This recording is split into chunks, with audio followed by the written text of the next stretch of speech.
Саламатсыздарбы, Супер ТВнын көрүүчүлөрү. Жай келген сайын дарыгерлер сууга баш менен секирбегиле деп эле коңгуроо кагып келишет.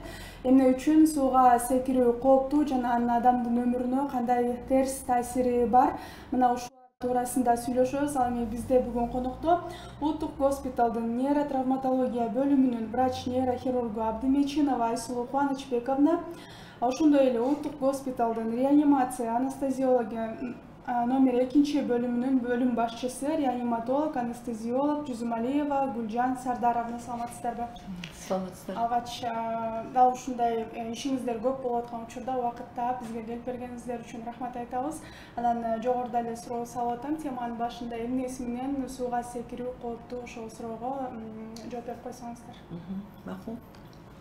Сиз айта берсеңиз болот. Мен бөлүм башчы болуп иштегенден бери жай убагында көл башталганда көп оорулар бизге түшүп калып атат. Бирок кийинки кездерде алардын саны көбөйө баштады. Өткөн жылдары дагы бир 10го жакын киши түшкөн. Азыр бир 2-3 жуманын ичинде эле 5-6 оорулар түшүп калышты. Ошон үчүн биз ушул көйгөйдү көтөрүп чыктык. Анткени сууга секиргенден баштап аягында бизге келет эң жаман оор нерселерди биз ушу аягында биз көрөбүз. Анткени ал секирип келген оорулар ушундай катуу жаракат алышат. Алган жаракаттарды чыгаруу үчүн бизге абдан кыйындык келет. Ал кыйындыкта ошолор менен иштеп атканда биз ушундай өзүбүздү жаман сезебиз. Анткени бул оорунун аягы жакшы бүтпөйт. Балдар бизге түшкөндө эле биле баштайбыз.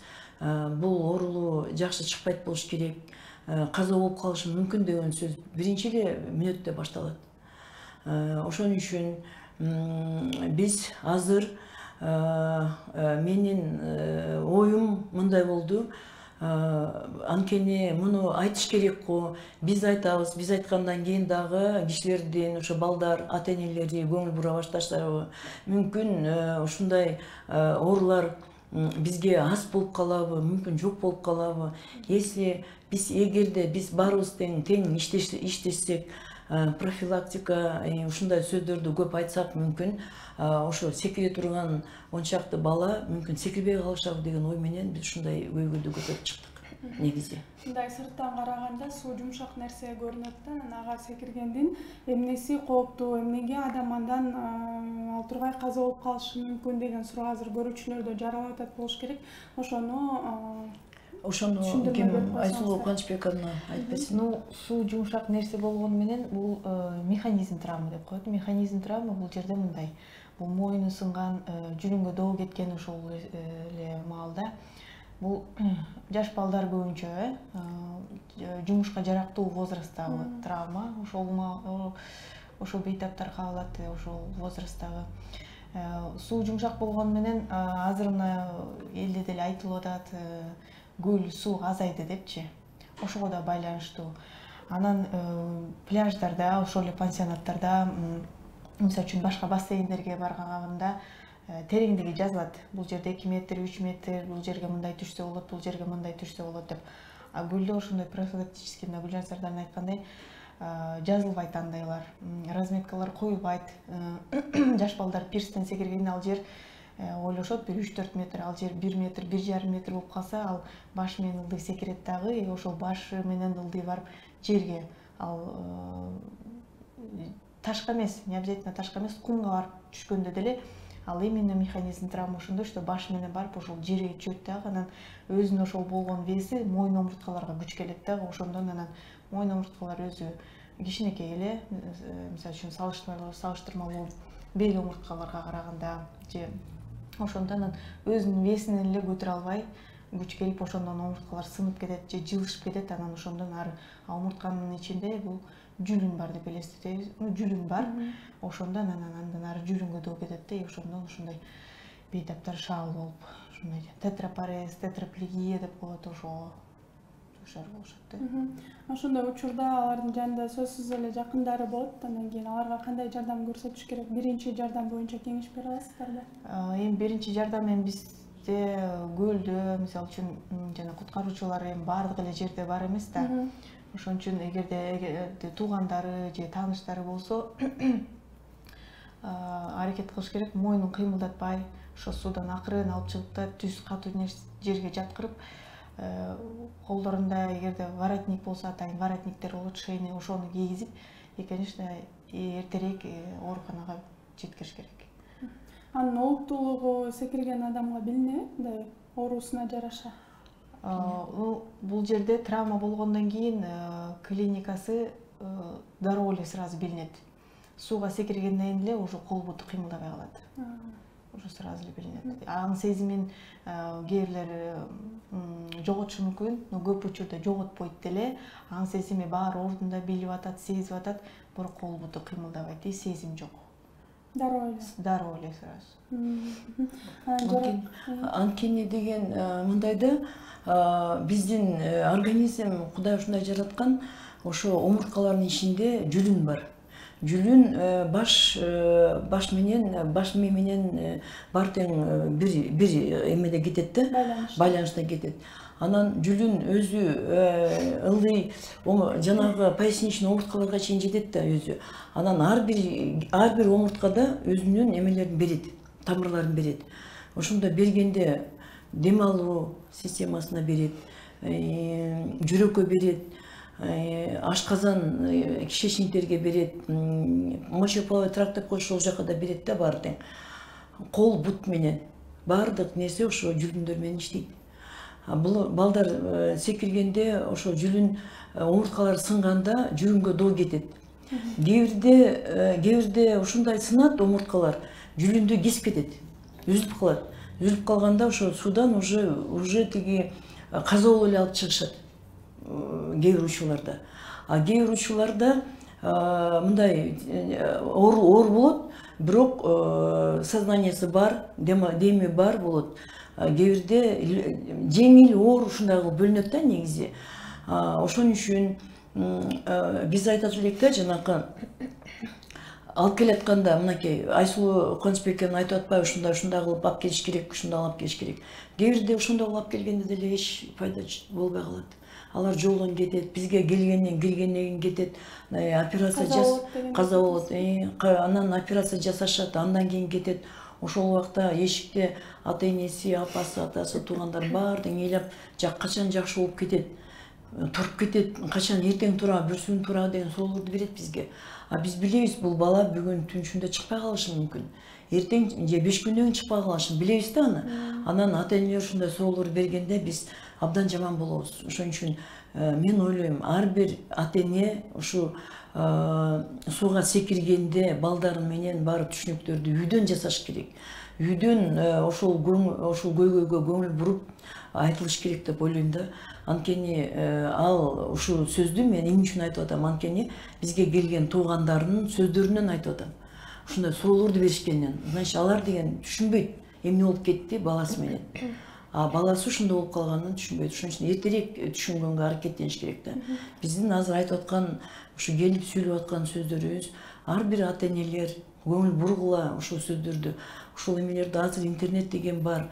Секирген кандай болот, ушундай жаракат алгандан кийин балдар кандай болот, ошолорго көңүл буруш керек да негизи. Андан тышкары бул коопсуздук үчүн пансионаттардын дагы жоопкерчилиги бар деп эсептейт болушуңуздар керек анда, белгилерди коюш керек, жазууларды коюш керек. Бул жана пирстен көбүнчө жаш балдар секирет да. Жаш балдар дейин десек, жана биз жумушка жарактуу возраст деп атпайбызбы? Бул 40-50 жашка чейинки кишилер деле. Но көбүнчө биз анын арасынан ошол 25 жашка чейинкилер, андан ары 50 жашка чейинкилер. Бул жерде соолосо деле жана спирт ичимдиктеринен кийин дагы ошондой да көп учурлар болот, что спирт ичимдиктерин ичкенден кийин ошондон кийин да секиришет, ошондой да бейтаптар түшөт да. Анан ошол пансионаттарда жазылбайт, бул жерден секиргенге болот же секиргенге болот, бул жерде мынча метр, ошолор жазуулары жок. Ошо эс алуучуларга профилактика жумуштары жүргүзүлбөйт да, ошолорго көңүл бурулса жакшы болот. Анткени азыркы мына биздин көлүбүз мына эме деп коет, биздин Бермет, Кыргызстандын Бермети деп айтылат го негизи. Анан кийин ошо жай башталганда эле бермейт, биз үчүн бермейт болуп эле абдан жаман нерсе болот да негизи. Балдар 14 жаштан келет кээбирде. 14 жаш, 16 жаш, 17 ушундай келишет, 16, 17, 18, 19 болуп кетишет. 25 арасында жанагындай Айсулуу Канычбек айткандай кишилер келип калат да 42-50дөгү. Операциялар мен жаңылбасам ордугуна жараша жасалат болуш керек. Анан ордугу кандай жана кандай операциялар жасалат? Ордугуна негизи бул бейтаптарды баардык оор категорияга кирет да. Мойнуна, гүлжазардарына айтсаңыз, бул бейтаптардын баары эле реанимацияда жата турган бейтаптар. Себеби деген жанагындай айткандай дем алуу органдарына влиять этет. Бул бейтаптар өз аң сезиминде, бирок өзү самостоятельно дем ала алышпайт. Ошондуктан бул категорияга бөлгөндө бул эң оор категориядагы бейтаптар да. Операциясы болсо эми баардык больнойлорго операция жасалат деп айта албайм, но көбүнчө бейтаптарга операция жасалат. Ал эмнеден зависит. Ал негизи омуртка сынган болсо, сөөк омуртка өзү сынган болсо, жылышып кетсе, ошондо операция жасалат. Болот кээ бирде омуртка сынган эмес, ал ордунда эле турат, жылып кеткен жок, бирок өзү эле первично жүлүнгө доо кеткен. Аны биз томографиядан көрөбүз. Анда операция кылыштын кереги жок, потому что бул мындай бейтаптар бизде эле Кыргызстанда эмес, дүйнө жүзү боюнча чоң проблема. Себеби омурткага операциялар жасала берет, нейрохирургтар жасайт, вертебрологдор жасайт. Жүлүндүн өзүнө операция жасалбайт. Ал проблема ушул күнгө чейин чечилбейт да. Потому что ал жүлүн эң назик.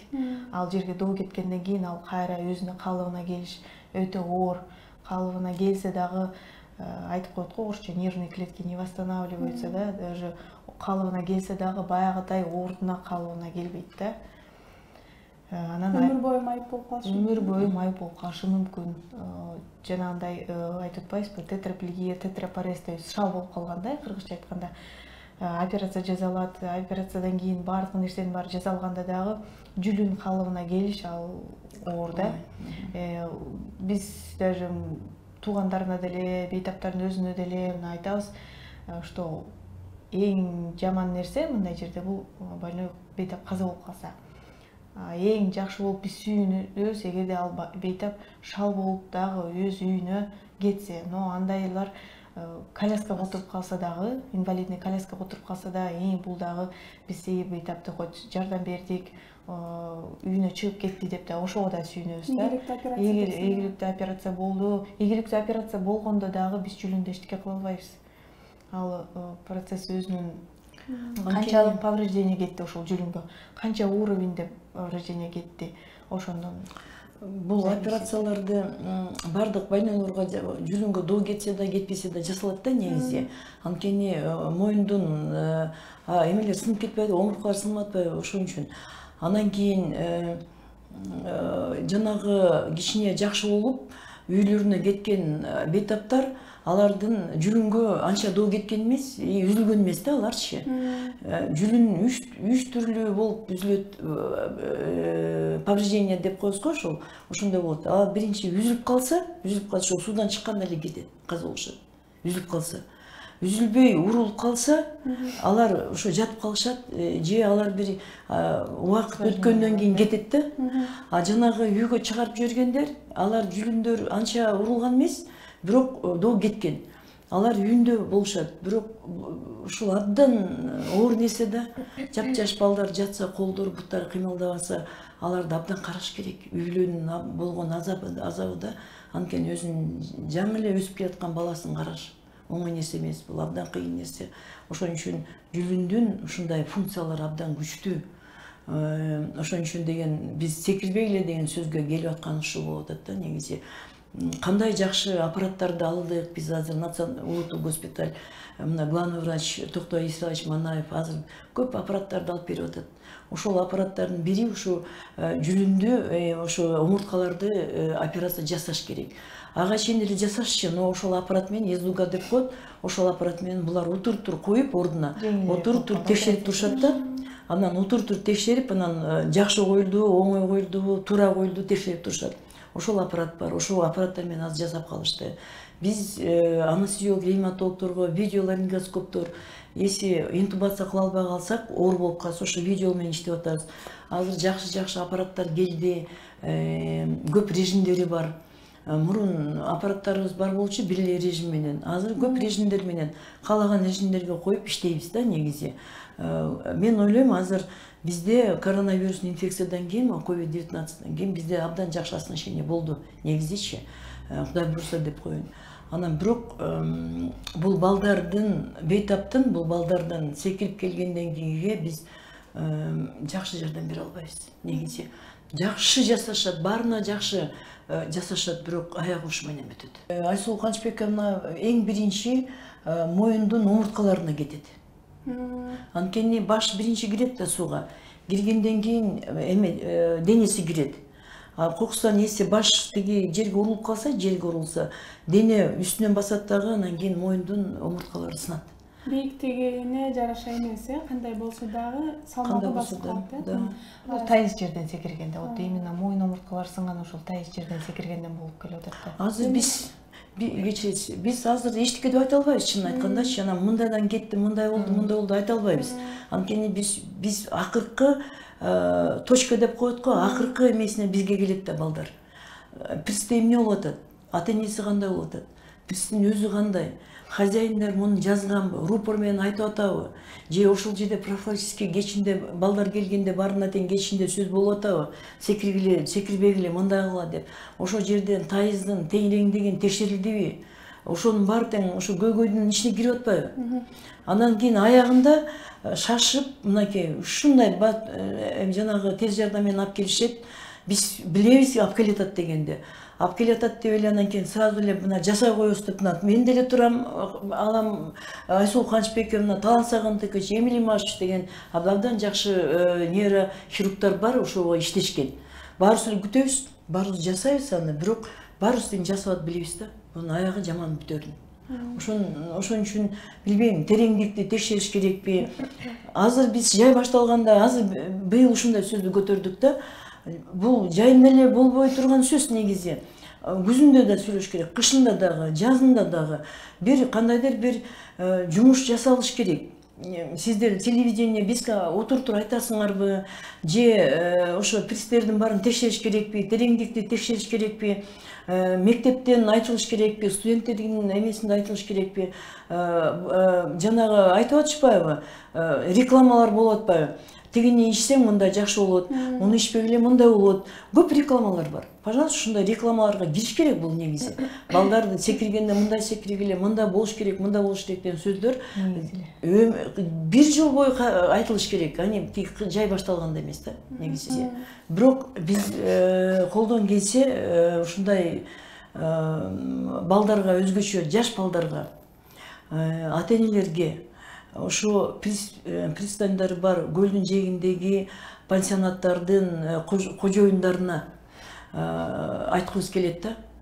Сезон мынакей жайкы сезон башталгандан баштап баарын текшериш керек. Эл айтып атат, биз текшерип көргөн жокпуз да. Эл айтып атат, көл азайды. Көл мындай эме болду деген сөздөр чыгып атат да негизи. Суу азайды деген, тартылды дейт, көл тартылды деген сөз чыгып атат. Көл тартылса, анда значит тиги ошол жерде азайды да анда. Ошон үчүн сезон башталганда ар бир пансионат, ар бир пирси бар эмелер, кожоюндар баарын карап чыгыш керек. Анан ошол жерге бир кишилер иштеш керек. Куткаруучулар. Биякта кандай куткаруучулар? Эч жерде өткөндө аквапарктан кичинекей бала чөгүп кетти, тияктан чөгүп кетип атат, бияктан чөгүп атышат. Ошол жагы каралыш керек. Эл азыр бизде деген балдар биз жакшы жашап калдык. Баарыбыз тең бар эс алгыбыз келет, балдар эс алышат. Анан ошол эс албасын, барышпасын деп айта албайсыз да. Барышсын, эс алышсын. Бирок ушул жумуштар тиги марттан баштап башталыш керек да. Баарын текшерилиш керек. Мектептеги жерде айтылыш керек, профилактический сөздөр болуш керек. Айтып атпайсызбы, мына ковидтен мындай кыла, точно ошондой эле ошондой кетиш керек да негизи. Эмне үчүн ар бир сезондо 5-6-10 жакын балдар кетип калыш керек. Андай болбош керек негизи. Биз ошол сөздү азыр коюп атабыз да негизи. Балдар ушундай секиргенден кийин, бизге тез жардам алып келгенден кийин реанимацияга түшөт. Реанимацияга түшкөндө демдери дем ала албайт, өзүнчө дем ала албайт. Ар кандай эмеси бар да. Бирөөсү жеңилирээк, бирөөсү оор, бирөөсү абдан оор болуп калышы мүмкүн. Аларды биз сразу интубация деп коет, трубка салып туруп, биз аппаратка коебуз дагы, только аппарат менен дем алып калышат да. Аппарат менен дем алып калышат, андан кийин нейрохирургдар жасашат, операция жасашат, андан кийин кайра эле аппаратка салабыз. Өзүңүз ойлоп көрүңүзчү, ошо 16-17деги бала жатат, көзү ачып, баардык нерсени түшүнөт, баарын сезип, баарын билип турат да. Бирок буту да, колу да кыймылдай албайт, тамак иче албайт, дем ала албайт. Өзүнүн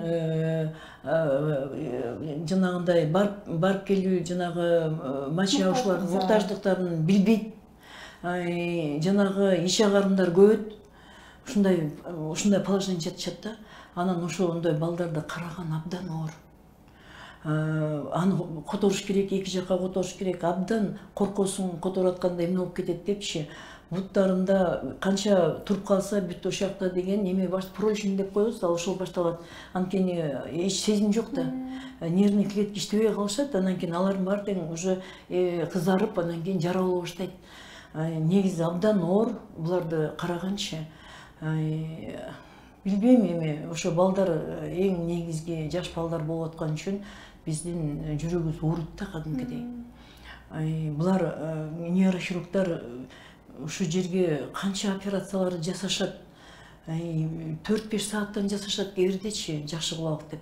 Анан булар деле ошо турат, баары ошо балдардын жанында карап туруп кетебиз.